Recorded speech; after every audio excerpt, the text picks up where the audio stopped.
On top of that, and take this again with a grain of salt, Jack Lew, who you know is the U.S. Treasury Secretary, was apparently giving a speech. Was he doing this at at CAP, Center for American Progress? I think so, right? Pew Charitable Trust. At the Pew Charitable Trust. He said a couple of things that should bring some measure of comfort to people, particularly in regards to the TPP and the EU investment partnership, I guess. The TPP for the United States and the EU. He said that global forums will not be used, global forums being the sort of the corporate controlled boards that would oversee these so-called trade pacts, will not be used to water down domestic financial regulatory standards. European officials have pushed for regulatory issues to be made part of these trade talks, but the U.S. has resisted, partly out of fear of rolling back and reopening Dodd-Frank financial reform legislation.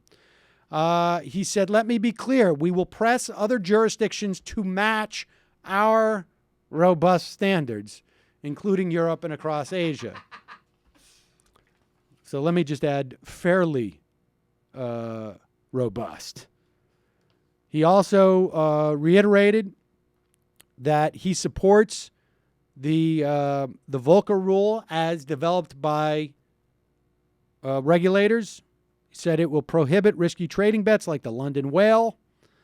So, you know, take it for what it's worth. It's better than a stick in the eye.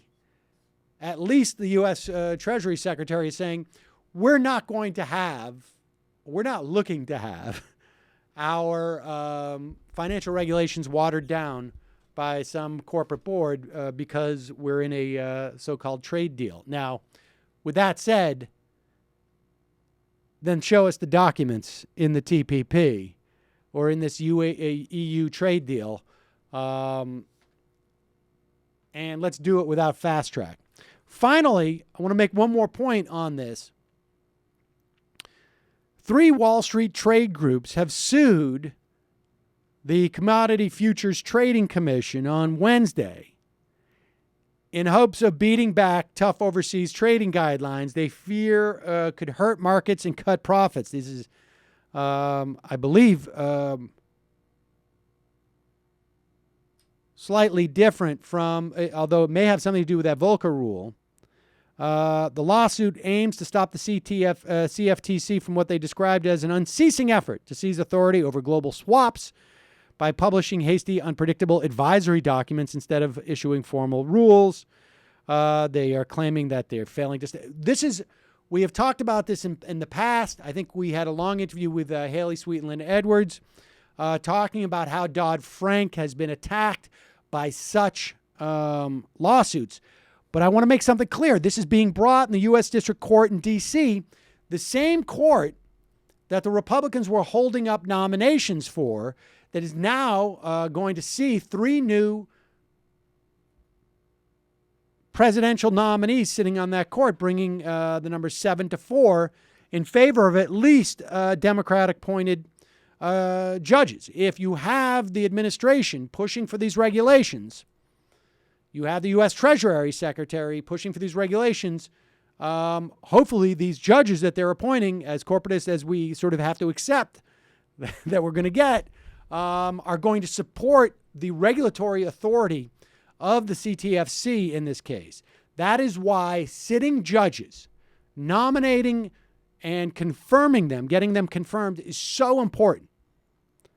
This is what, at the very least on the judge's side, and to a certain extent on the regulatory side, this is what that filibuster reform was all about. Ensuring that the regulatory agencies, because this court in particular, although you could make the same argument about federal courts across the country, but this court in particular deals with these issues, the authority of regulatory agencies to actually regulate the industries that they're supposed to regulate. So that's your happy for today, included with an asterisk and a big grain of salt.